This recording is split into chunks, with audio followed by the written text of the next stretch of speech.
આજે આપણે સ્ત્રીના શરીરમાં થતા સ્તનના કેન્સરના વિશે જાણકારી મેળવીશું.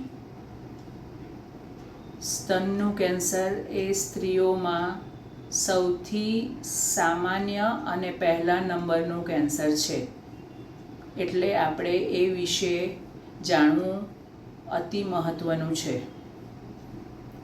સ્તન કેન્સર થવાના સામાન્ય કારણ બધાને ખબર હોવા જરૂરી છે, જેથી આપણે એ બાબતમાં સાવચેતી રાખી શકીએ. જે સ્ત્રીઓને નાની ઉંમરે માસિક શરૂ થાય અને મોટી ઉંમરે એટલે કે 50ની ઉંમર થઈ જાય વર્ષની પછી માસિક જાય એવા સ્ત્રીઓમાં સ્તનનું કેન્સર થવાની શક્યતા વધારે હોય છે. જે સ્ત્રીઓ એમના પરિવારમાં મા, બહેન કે દીકરીને જો સ્તનનું કેન્સર થયું હોય તો એ સ્ત્રીને આ સ્તનનું કેન્સર થવાની શક્યતા ઘણી જ વધી જાય છે. જે સ્ત્રીઓમાં માસિક ઘણું અનિયમિત હોય, ઘણા વખતે માસિક ચડીને આવતું હોય, પીસીઓડી હોય, એવા સ્ત્રીઓમાં પણ સ્તનનું કેન્સર થવાની શક્યતા વધી જાય છે. આ ઉપરાંત લોકોને ડર છે કે હોર્મોન રિપ્લેસમેન્ટ થેરાપી અથવા હોર્મોન થેરાપી જે પહેલાં આપતા હતા એનાથી સ્તનનું કેન્સર થવાની શક્યતા હોય છે, પરંતુ હવે ઘણી આધુનિક હોર્મોન થેરાપી જે મેનોપોઝના સિમ્ટમ્સને તકલીફોને ઓછી કરવા માટે આપવામાં આવે છે, એ હોર્મોન થેરાપી ઘણી ઉત્તમ પ્રકારની છે, જેનાથી સ્તનનું કેન્સર થવાની શક્યતા લગભગ નહિવત છે. આ ઉપરાંત વ્યસન, જો સ્ત્રી રોજ થોડું પણ ડ્રિંક આલ્કોહોલ લેતા હોય અથવા સ્મોકિંગ કરતા હોય, તંબાકુ, તપકીર વગેરેનો ઉપયોગ કરતા હોય તો તેઓને બ્રેસ્ટ કેન્સર થવાની શક્યતા ખૂબ જ વધી જાય છે. ને જે લોકો શાંતિથી બેસી રહે, કામ ના કરે, બીજા બધા કામ કરી લે, એના બદલે એક્ટિવિટી ઓછી હોય જેની, તેઓને પણ સ્તનનું કેન્સર થવાની શક્યતા વધુ રહેલી હોય છે. જે સ્ત્રીઓને બાળક થયા જ નથી, જેથી તેઓએ ક્યારે પણ પોતાના બાળકને ધાવણ આપ્યું નથી, તો એવા સ્ત્રીઓમાં પણ સ્તનનું કેન્સર થવાની શક્યતા વધી જાય છે. આથી મહત્ત્વનું છે કે જ્યારે પણ ડિલિવરી થાય, પ્રસૂતિ થાય, તો તમારા બાળકને ઓછામાં ઓછું 1 વર્ષ સુધી તમારું પોતાનું ધાવણ આપો, જેથી તમે બ્રેસ્ટ કેન્સરની તકલીફમાંથી બચી શકો એમ છો.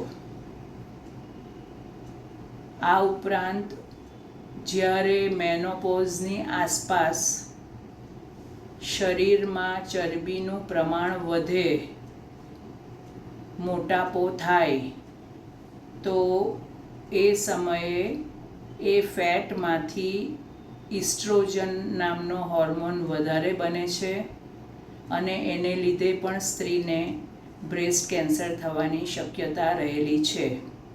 આથી આપણે આપણું વજન કસરત યોગ્ય કરીને ઓછું રાખીએ, જેથી બ્રેસ્ટ કેન્સર થવાની શક્યતા ઓછી થઈ જાય.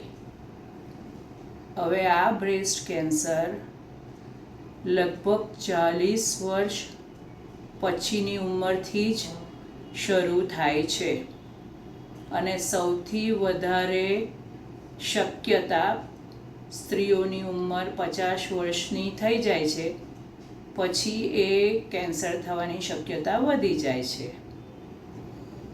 તો આ તમે પોતે કેટલું જલ્દી શોધી શકો જાણી શકો એના માટે ઘણી તપાસ છે.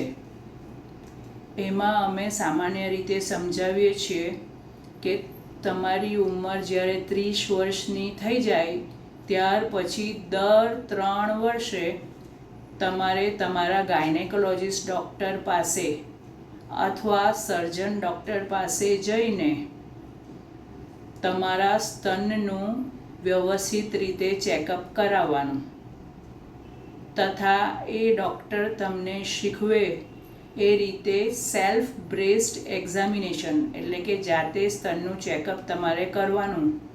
એ દર મહિને માસિક આવી જાય ને અઠવાડિયું થાય એટલે તમારે જાતે તમારા સ્તનનું ચેકઅપ કરવાનું રહેશે. પરંતુ જો તમારી ઉંમર 40 વર્ષની થઈ ગઈ છે તો તમારે સેલ્ફ બ્રેસ્ટ એક્ઝામિનેશન તો દર મહિને કરવાનું જ છે માસિક આવી ગયા પછી. પરંતુ એ સાથે મેમોગ્રાફી પણ કરાવવાની છે. મેમોગ્રાફી એ સ્તનની સોનોગ્રાફી અને એક્સરે છે જે તમારે દર 3 વર્ષે કરાવવાના છે. પરંતુ જો તમારી ઉંમર 50 વર્ષની ઉપર છે તો તમારે દર વર્ષે મેમોગ્રાફી કરાવવાની છે અને દર મહિને તમારા સ્તનનું સેલ્ફ બ્રેસ્ટ એક્ઝામિનેશન કરવાનું છે. તો તમે સ્તનમાં દેખાતી નાનામાં નાની ગાંઠ પણ ઓળખી શકો અને કેન્સર એટલે કેન્સર નથી હોતું. જો પહેલા સ્ટેજમાં આ સ્તનનું કેન્સર ખબર પડે તો એનો 100% ઈલાજ થઈ શકે એમ છે. આથી સચેત રહેવાનું. સ્તન પર કોઈ ઝીણી ગાંઠ, લાલ ફોલ્લી અથવા તો તમારા સ્તનનો કોઈ ચામડીનો ભાગ કે નિપલનો ભાગ અંદર ખેંચાઈ જાય, નીચે તરફ ખેંચાઈ જાય એવું લાગે તો તરત તમારા ડૉક્ટરનો સંપર્ક કરવાનો. આ ઉપરાંત એક જીનેટિક રોગ છે જેને કારણે પણ આ સ્તનના કેન્સરની શક્યતા આખા ફેમિલીમાં વધી જાય છે, પણ એ બહુ ઓછા પરિવારોમાં જોવા મળે છે અને એ જો હોય તો બધાને ખબર જ હોય છે, જેને BRCA1 અને BRCA2 જીન્સ કહેવાય. પરંતુ એ ઘણા ઓછા પરિવારોમાં જોવા મળે છે. તો હવે આપણે આ સ્તનનું જાતે પરીક્ષણ કેવી રીતે કરવું એ હું તમને સમજાવવા જઈ રહી છું.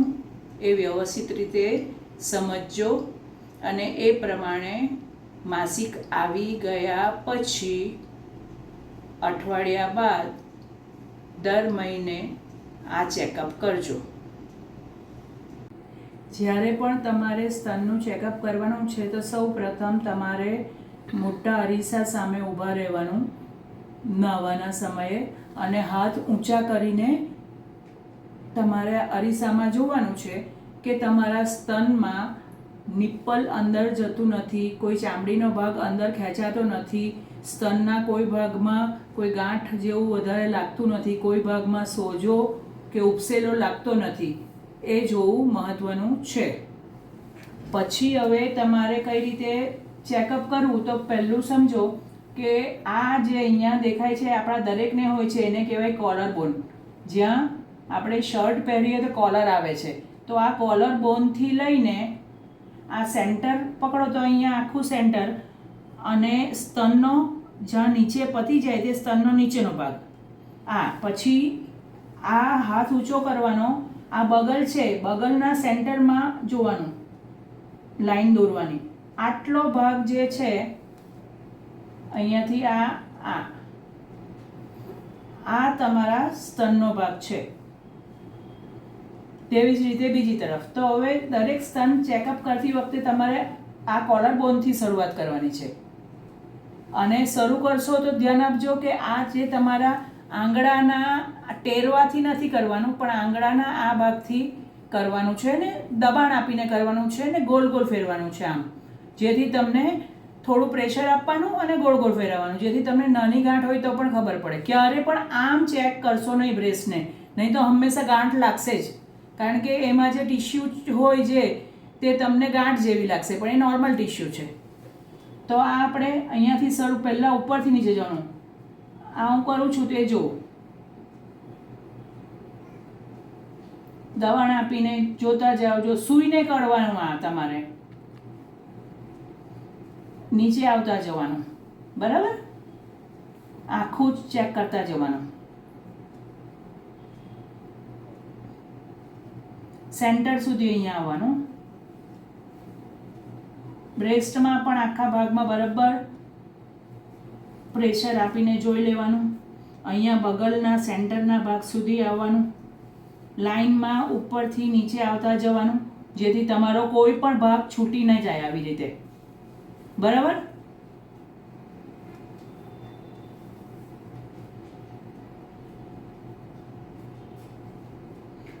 એમ કરતા કરતા અહીંયા આખું જ છેલ્લો એનો જ્યાં સ્તનનો ભાગ પતે આ સેન્ટર સુધી, ને આ સ્તનનો ભાગ પતે ત્યાર પછી પણ એક આંગળી નીચે સુધી જોઈ લેવાનું. પછી હાથ ઊંચો કરવાનો અને હાથના ઉપર આ બગલમાં અંદર જવાનું, સીધું ઉપર, કે ત્યાં કોઈ ગાંઠ જેવી નથી ને, કારણ કે જ્યારે પણ સ્તનમાં કેન્સરની શરૂઆત થાય તો લસિકા ગ્રંથિ, જેને લિમ્ફ નોડ કહેવાય, તે ત્યાં મોટો થવા માંડે. એટલે અંદર જવાનું. પછી બે હાથની વચ્ચે આ આગળનો જે પડદો છે તેને આમ કરીને જોવાનું. પછી આ પાછળનો ભાગ છે તેને પણ આવી રીતે પાછળ અને આ અંદર નાખીને આમ પાછળથી આમ કરીને જોઈ લેવાનું. છેલ્લે નિપલને પ્રેસ કરીને જોઈ લેવાનું કે એમાંથી લોહી કે બીજું કંઈ એબનોર્મલ ડિસ્ચાર્જ નથી ને, કંઈ નીકળતું નથી ને.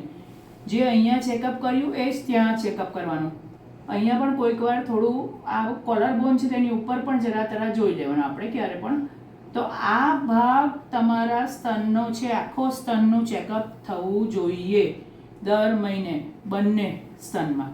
અને એક્ઝિલા એટલે કે બગલના ભાગમાં, ઉપર, આગળનો અને પાછળના. આ સિસ્ટમેટિક ચેકઅપ છે. અને એમાં તમને સિંગદાણા જેટલી નાની ગાંઠ હોય ને તો પણ ખબર પડી જાય. અને એ ખબર પડે તો ચાલો શાંતિથી જશું, શું ઉતાવળ છે, એવું નહીં કરવાનું. સમયસર તમારા ડૉક્ટરને મળી લેજો, જાણકાર રહો અને આ માહિતી તમારા સંબંધીઓને પણ આગળ પહોંચાડજો. આભાર.